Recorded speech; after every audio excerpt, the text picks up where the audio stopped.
Justin Pipe will face Phil Taylor in the next round of the World Darts Championship.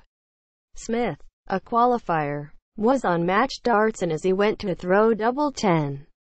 Pipe coughs in the background as he stands behind watching his opponent. The New Zealander missed and Pipe went on to win 3-2 with the prize being a second-round clash with Phil Taylor tomorrow night at the Ali Pali.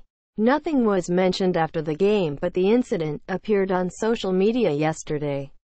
Sky Sports commentator Wayne Hawaii 501 Martel, a 4-times world semi-finalist, said, "It looks absolutely despicable behavior by a professional darts player.